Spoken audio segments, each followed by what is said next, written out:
Litbang Kompas kembali merilis elektabilitas parpol hasil survei bulan April dan Mei. Hasil survei elektabilitas parpol masih relatif stagnan.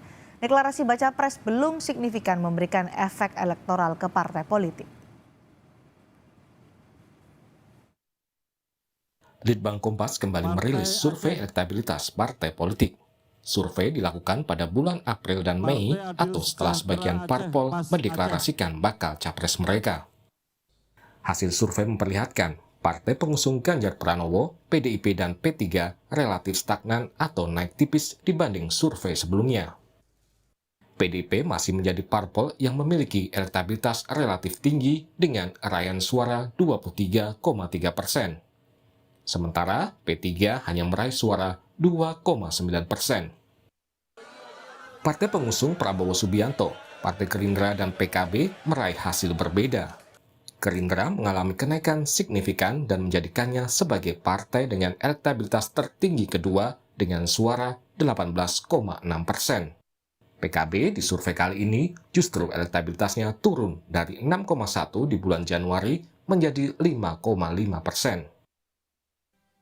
Sementara tiga partai pengusung Anies Baswedan elektabilitasnya juga mengalami penurunan.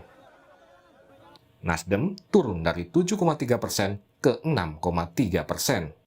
Demokrat meski berhasil menggeser Golkar di posisi ketiga, namun suaranya juga turun dari 8,7 ke 8%. Sementara PKS elektabilitasnya juga turun 1% ke angka 3,8. Kalau terkait kotel efek ya, partai-partai yang memiliki capres, di sini kelihatan memang baru Partai Gerindra yang secara signifikan kelihatan ada relasi antara pencalonan sosok calon presidennya, dalam hal ini Pak Prabowo misalnya, itu dengan elektabilitas partainya. Sementara PDIP relatif stagnan dengan sudah mencalonkan Pak Ganjar sebelum Lebaran kemarin tanggal 21 April, sementara Partai Nasdem yang notabene sudah resmi mencalonkan Pak Anies juga belum kelihatan partai ini mengalami atau setidaknya mendulang insentif elektoral dengan pencalonan Pak Anies, kotel efeknya tadi. Sementara Partai Golkar elektabilitasnya menurun dari 9% ke 7,3%. PAN di survei bulan Mei ini naik dari 1,6 ke 3,2%. Partai non-parlemen Perindo turun ke angka 3,1%. Partai-partai baru dan partai non-parlemen lainnya perolehan suaranya masih di bawah 1%. Tim Liputan, Kompas TV. Bagaimana membaca peta elektabilitas parpol dari hasil survei Litbang Kompas dan seperti apa pengaruh capres terhadap elektabilitas parpol pengusungnya? Kita akan diskusikan bersama Wasekjen PD Perjuangan Arief Wibowo, Ketua DPP Nasdem Effendi Khoiri atau Gus Coy, dan peneliti Litbang Kompas Yohan Wahyu. Selamat malam semuanya. Selamat malam Mbak. Baik, Mas Yohan, jadi kalau kita membaca dari elektabilitas partai politik ya sudah ada koalisi mulai terbentuk perlahan-lahan, apa hasil dari survei Litbang Kompas? Ya, kalau kita memahami survei itu lebih tepat dipakai untuk membaca pola gitu ya. Polanya kan sudah kelihatan setidaknya 10 kali survei Litbang Kompas sejak 2019 sudah kelihatan pola yang pertama pilihan-pilihan terhadap partai itu lebih condong ke partai-partai parlemen saat ini ya. Total kalau kita lihat trennya itu sekitar hampir 70% responden pemilih itu memilih partai-partai parlemen yang saat ini ada di parlemen ya, 9 partai itu. Artinya memang dominasi elektoral itu memang lebih ke mereka. Di dalam 9 partai ini kalau kita lihat memang 4 besarnya itu selalu misalnya PDIP, Gerindra, Golkar, dan Demokrat, itu 4 besar. Kemudian di papan menengah memang kelihatan PKB, Nasdem, PKS gitu. Artinya memang secara pola itu yang harus kita pahami. Kemudian apakah kemudian ada naik turun? Kalau memahami naik turun itu juga kita harus menyertakan sejauh mana kenaikan dan penurunannya itu dengan sampling error ya. Sampling error kita kan 2,8%. Artinya kalau memahami tadi misalnya apakah Nasdem dari Januari 2023 7,3%, kemudian Mei 2023 6,3%, selisih secara angka memang turun 1%, Oke. tapi kalau kita memahami statistik, dia masih di bawah sampling error kita, artinya memang stagnan gitu. Mhm. Hal yang sama dengan partai-partai lain yang penurunan dan kenaikannya masih di bawah sampling error kita. Yang jelas secara pola bisa kelihatan orientasi pilihan publik kita itu masih mengacu pada partai-partai parlemen saat ini. Itu Cindy. Ada pengaruhnya dari koalisi-koalisi yang mulai sedikit-sedikit terbentuk ini, PDI Perjuangan dengan P3, kemudian Ya, Nasdem dengan Demokrat dan PKS, ada Gerindra nah, dengan PKB. ya kalau kita lihat dari koalisi, paling tidak koalisi yang sudah diwacanakan cukup kuat ya, Ya. koalisi perubahan, di situ ada Demokrat, ada Partai Nasdem dan PKS. Ini kita coba analisis, kita gabung ketiganya pemilihnya itu 31%, artinya lebih banyak gitu ya, sebagian besar 31% dari kumpulan dari responden pemilih tiga partai ini tuh mengarah ke Pak Anies memang. Hal yang sama juga koalisi yang secara komunikasi politiknya intensif, misalnya Gerindra dan PKB, coba kita gabung, cross analisis, cross tabulasi gitu, pilihan-pilihan respondennya ke Pak Prabowo 49,1% dari Oke. total gabungan dua partai ini tuh 49,1% itu memang ke Pak Prabowo. Mhm. Hal yang sama dengan responden pemilih PDIP, Ya. itu separuh lebih itu mengarah ke Pak Ganjar. Artinya apa? Dari data ini kita baca komunikasi politik yang kemudian berupaya membangun koalisi partai itu sudah mendapatkan atensi dari pemilih masing-masing partainya. Dengan Oke. kelihatan data tadi ya, sejalan gitu ya dengan Ya. orientasi pilihan capres yang akan diusung gitu ya dengan pilihan pemilih dari partainya gitu. Jadi memang ada pola yang relatif sinergis ya Baik. antara pilihan koalisi yang kemudian mengusung capres tertentu diikuti dengan atensi pilihan dari pemilih partainya terhadap capres. Oke, masih inline atau sejalan. PDI Perjuangan Ya, juga masih teratas, tapi ternyata deklarasi Ganjar belum banyak meningkatkan elektabilitas PDI Perjuangan secara signifikan. Gimana nih, Pak Arief? Ya, saya kira hal-hal seperti itu tentu menjadi bagian dari kajian kami dan antisipasinya ke depan seperti apa. Mhm. Lalu, sudah pasti bahwa diperintahkan kepada partai sekaligus kepada Pak Ganjar untuk turun ke bawah, untuk menyapa rakyat, senyum, sapa, dan salam, untuk membantu rakyat yang bisa diikhtiarkan semaksimal mungkin. Ya. Saja partai juga berkonsolidasi, tidak hanya untuk menguatkan dirinya secara organisatoris, tetapi juga untuk menggalang kekuatan agar bisa memberikan dukungan yang maksimal kepada Pak Ganjar Pranowo. Jadi Pak Ganjar juga bekerja, kita harapkan bekerja sehebat-hebatnya, termasuk soal menyangkut citra diri dan lain sebagainya. Ya, kerja lapangannya diperkuat, beliau harus keliling seluruh Indonesia, partai sendiri juga begitu. Ya. Jadi bahwa seluruh survei sebagai satu potret situasi dan kondisi objektif hari ini menjadi bagian yang penting diperhatikan oleh partai agar kita tahu bahwa kita sedang dalam situasi seperti apa, jika ada kekurangannya apa, dan seterusnya. Baik. Ya. Koalisi dan juga baca presnya inline semuanya ke Ganjar, ke Prabowo, ke Anies Baswedan. Tapi kalau lihat dari Prabowo Subianto, Gerindra kenaikannya paling besar dibandingkan partai-partai lain sampai mencapai lebih dari 4%. Ini mengkhawatirkan untuk PDI Perjuangan karena ada dibuntut oleh Gerindra dan Prabowo Subianto? Itu bagian yang kita perhatikan dengan baik, ya.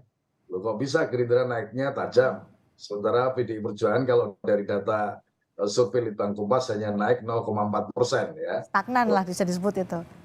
Bisa disebut sebagai stagnan, ya. Ada kenaikan tipis sekali, masih di bawah angka margin of error-nya. Ya. Itulah yang tentu menjadi bahan bagi kita, tapi tentu juga kita banding dengan hasil survei yang lain, ya. Karena saya kira tidak hanya Litbang Kompas yang selama ini surveinya objektif, ada SMRC, ada Carta Politika, dan lain sebagainya. Tentu itulah yang jadi bahan bagi kita untuk bagaimana kita bergerak ke depan menjadi lebih progresif, ya. Dan tentu saja tidak saja menaikkan elektabilitas partai, ya, PDI Perjuangan, tetapi juga Pak Ganjar Pranowo sekaligus sebagai calon presiden yang sudah kami putuskan. Baik, dibandingkan dengan partai PDI Perjuangan yang naik meskipun tipis setelah mendeklarasikan Ganjar Pranowo, beda dengan elektabilitas partai Nasdem dan partai koalisi Anies Nasdem terutama. Justru turun nih, Gus Coy. Gimana menanggapi survei Litbang Kompas ini? Ya Mbak Cindy, pertama terima kasih pada Litbang Kompas yang terus menerus melakukan survei ya. Yang perlu saya sampaikan adalah sebelum kita mendeklarasikan Anies, seluruh lembaga survei punya data atau menghasilkan surveinya, Nasdem tidak pernah di atas 4%. Coba lihat itu semuanya. Oke. Tapi setelah mendeklarasikan Anies, itu kisaran 6, 7, 6, 7, ya sekitar 6, 7. Bahkan mungkin ada yang 8 gitu ya. Artinya kita punya calon presiden ini naik elektabilitas Nasdem. Ya. Nah semua itu kita ucapkan terima kasih. Tapi Nasdem punya sejarah. Selama dia ikut pemilu ikut pemilu yang pertama 2014, 1 tahun sebelum pemilu 2013 itu 0,00% lah kira-kira itu. Dari tidak ada menjadi 36 kursi. Kemudian masuk pemilu 2019, seluruh survei, lembaga survei sekitar 3%, ya atau 2, sekian persen. Tapi hasilnya menjadi sekitar 9% lebih, ya, dengan kursi 59. Kalau 2014 sekitar 36 kursi. Gitu ya. Nah sekarang mau masuki pemilu 2024, kita punya 6% itu saya kira udah bagus ya. Sudah bagus ya. Jadi hasilnya 2024 yang akan datang bisa 15% karena kenaikannya. Anda sangat yakin, optimis dengan itu, mengulang sejarah bisa bahkan 15%. Tapi kan kita baru juga tahu, Gus Coy, beberapa waktu lalu ada kasus korupsi yang menjerat sekjen Partai Nasdem. Kita para caleg bekerja secara serius. Dulu sebelumnya juga ada, mau masuk 2014 ada terkena KPK juga, 2019 juga ada. Jadi ini kerja institusi, kerja kader, sekaligus kerja para caleg. Jadi tapi yang kena sekjen loh, Gus Coy. Yang kena sekjen, pengaruhnya gimana nih ke elektabilitas nanti? Dulu juga kena sekjen. Yang pertama kan juga sekjen. Jadi nggak ada masalah. Jadi siapapun, karena yang korupsi bukan partainya, yang korupsi itu adalah personalnya, ya sudah silakan diproses, partai tetap jalan terus, dan tetap kita yakinkan pada publik bahwa Nasdem salah satu partai yang layak untuk dipercaya. Oke, Nasdem terus percaya diri, mengusung juga Anies di pemilu 2024. Gimana Pak Arief membaca, dan Nasdem percaya diri 15% lah.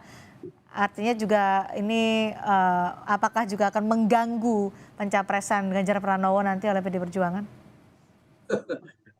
Kalau mengganggu ya relatif ya. Tapi kan berkompetisi. Ya ini namanya balapan, racing. Ya, nggak ada yang mengganggu, kita nggak saling mengganggu loh ya. Kan namanya juga kompetisi, ada yang lebih unggul, ada yang akan mengganggu dengan keunggulan itu. Ya, jawab siapa itu? Pak Arief silakan. Ya, itu jadi kalau Partai Demokrasi Indonesia Perjuangan tentu berikhtiar ya, dengan strategi yang sudah kita canangkan bahwa pemenangan kita itu berbasis gotong royong, ya, dan tumpuan terpentingnya adalah mesin partai yang solid dan bergerak secara intensif dan Spartan. Ya. Spartan itu ada keajekan, ada militansi dan seterusnya. Nah itulah yang kita pacu terus-menerus. Ya. Apa yang menjadi kebijakan, program yang baik yang sudah ada baik di pemerintahan maupun yang dilakukan oleh partai secara mandiri, yaitu yang kita gelorakan secara terus-menerus. Nah pada sisi yang lain tentu kita juga memiliki kewajiban memenangkan Pak Ganjar Pranowo sebagai presiden yang sudah diputuskan oleh ketua umum partai kami untuk kita menangkan juga. Kita mengkolaborasikan dua kerja antara kerja partai ya yang itu menjadi tanggung jawab sepenuhnya partai, seluruh pengurus partai dan kader sampai pada tingkat yang paling ujung adalah di setiap dusun atau kampung. Kemudian juga Pak Ganjar yang juga harus dikawal oleh partai dengan baik. Tentu juga membutuhkan dukungan masyarakat secara luas. Nah, karena itu pemetaan sudah kita lakukan dengan detail. Seluruh caleg kita sudah perintahkan di setiap wilayah apa yang menjadi masalah, apa yang harus glorifikasi yang harus disampaikan pada masyarakat dan seterusnya, itu menjadi bagian dari satu kampanye masif ya dan aktif dari seluruh kader partai. Nah, Itu nanti tentu akan bisa relawan-relawan meningkatkan elektabilitas dengan signifikan, Pak Arief. Targetnya. kenapa? Targetnya akan bisa meningkatkan elektabilitas PDI Perjuangan secara signifikan nanti menuju 2024. Sudah pasti, ya. Sudah pasti. Kita kan memiliki satu target pencapaian dari hasil pemilu 2024 kelak ya, yang coblosannya tanggal 14 Februari dengan target yang sudah dicanangkan oleh partai. Berapa kursi yang harus didapatkan di setiap daerah pemilihan, berapa secara nasional dan seterusnya, mulai jenjang kabupaten kota, provinsi sampai dengan DPR pusat. Bahkan di tingkat presiden untuk capresnya juga kita sudah petakan dengan baik ya, mana wilayah-wilayah lemah yang harus kita kerjanya lebih keras supaya terjadi peningkatan yang signifikan, kemudian mana yang sudah kuat kita perkuat lagi. Oke, baik. Yang menjadi hasil survei dari Litbang Kompas pun menjadi catatan penting kita. Misalnya di wilayah Sumatera, Gerindra luar biasa, ya di wilayah Kalimantan luar biasa, Sulawesi Selatan luar biasa. Waktu dekat tentu kita juga akan panggil pimpinan partai kita di wilayah tersebut untuk mendiskusikan serta melakukan satu upaya untuk mengatasi situasi yang kita hadapi di mana PDI Perjuangan masih belum dari sisi elektoral. Mas Yohan, apakah Litbang Kompas juga merekam apa sebenarnya kelemahan atau celah yang belum diisi oleh partai politik sehingga kenaikannya tidak signifikan dibandingkan partai politik lainnya seperti misalnya Gerindra. Kalau dibandingkan dengan PDI Perjuangan kan PDI tidak terlalu signifikan, malah disebut stagnan. Apa sebenarnya kekurangannya dan mengapa juga ada partai politik yang turun? Apa faktor penyebabnya? Nasdem misalnya, ada Gus Coy di sini. Ya, sebenarnya kan survei-survei ini kan sebenarnya juga studi persepsi ya. Jadi responden itu survei-survei seperti ini pasti yang mempengaruhi adalah emosi dan persepsi responden. Emosi dan persepsi responden itu dipengaruhi oleh informasi yang dia konsumsi. Apa informasi yang dia konsumsi paling nggak selama 3 bulan terakhir, karena kita surveinya tiap 3 bulan, itulah yang sebenarnya paling banyak mempengaruhi emosi dan persepsi responden. Nah, 3 bulan terakhir ini apa yang terjadi, itu yang mungkin bisa kita lihat atau setidaknya bisa menjadi jawaban apa. Misalnya komunikasi politik yang 3 bulan terakhir yang dilakukan Pak Prabowo yang begitu masif misalnya, itu mungkin sedikit banyak mempengaruhi emosi dan persepsi responden. Jadi tidak banyak hal yang bisa kemudian secara pasti menjelaskan kenapa ini naik, kenapa turun, tapi setidaknya persepsi dan emosi itu dipengaruhi oleh peristiwa-peristiwa politik apa saja yang ada di selama 3 bulan terakhir. Nah, saya sih melihat momentum-momentum lonjakan elektoral, perubahan elektoral itu bisa terjadi. Yang pertama adalah pengumuman capres. Ini kan sebenarnya efek kejut gitu ya, yang bisa kemudian mempengaruhi emosi dan persepsi. Yang kedua adalah penetapan resmi pasangan calon. Dalam artian sudah ada cawapres yang dipastikan akan mendampingi capres yang sudah diusung gitu ya. Ini pasti akan mempengaruhi emosi dan persepsi. Dan ketiga tentu adalah di saat kampanye, terutama debat nanti, itu akan paling banyak akan mempengaruhi emosi dan persepsi, yang sedikit banyak akan mempengaruhi potensi elektoral. Kan kalau di survei kita, rata-rata ada 15-16% swing voter ya, yang belum menentukan pilihan, terutama terhadap partai. Tapi di dalam pemilih-pemilih partai itu juga punya potensi swing, artinya bisa berpindah gitu. Nah, ini yang sebenarnya masih pasar pemilih yang cukup potensial untuk direbut oleh semua kontestan. Masih bisa berpindah, masih bisa direbut. Gus Coy, apakah salah satu momennya untuk merebut itu adalah supaya tadi targetnya 15% bisa terpenuhi Nasdem soal deklarasi bacawa pres? Ya, kita kerja keras, menggerakkan seluruh potensi yang kita miliki. Nah, itu aja. Kita kerja keras, semua kader harus kerja keras. Bacawa pres nggak masuk dalam hitungan kerja keras? Oh iya, termasuk bakal calon presidennya dan wakil presiden yang akan datang. Ya sama-sama.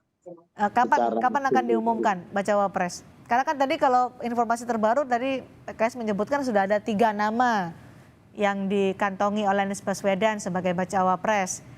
Ada Anies Baswedan, maksud saya ada Kofifa Indar Parawansa, ada AHY, ada Aher, dikatakan seperti itu. Nunggu ru'yatul hilal. Jadi nunggu waktu yang tepat. Ya, Tunggu Rukyatul Hilal. PDI Perjuangan juga menunggu hal yang sama. Dari 10 nama sudah kamu mengerucut, Nasdem sudah 3 loh mengerucut. Kayak udah mendekati lagi nih untuk tahu siapa bacawa presnya. PDI gimana, Pak Arief? Ya itu kalau PDI organisasi ya. Jadi ada kewenangan dan kewenangan itu adalah ketua umum. Ya tentu akan dibicarakan dengan berbagai pihak termasuk dengan Presiden Jokowi. Ya, saya kira itu saja tugas orang kader partai sekelas saya menguatkan barisan di bawah. Ya strong voters-nya harus lebih kuat. Yang masuk kategori swing voters untuk bisa diurus dengan baik agar secara bertahap bisa kita pastikan masuk menjadi bagian yang bisa dikategorikan sebagai strong voters juga. Jadi intinya supaya nanti pada menjelang 14 Februari potensi elektabilitas kita itu tidak saja menguat dan seringkali terjadi adalah cair, tapi betul-betul kuat dan dipastikan bahwa itu suara yang tidak akan pernah berpindah. Nah, tinggal kita kita besarkan pada saat masa kampanye yang 75 hari menjelang 14 Februari. Ada kemungkinan untuk memperluas koalisi? Menggandeng Golkar mungkin? Saya kira itu bagian dari yang harus dilakukan oleh partai. Ya, koalisinya hari ini yang secara resmi adalah dengan Partai Persatuan Pembangunan. Maka kemudian juga akan bertambah dari partai-partai yang lain. Nah, tergantung nanti bagaimana dinamika di lapangan.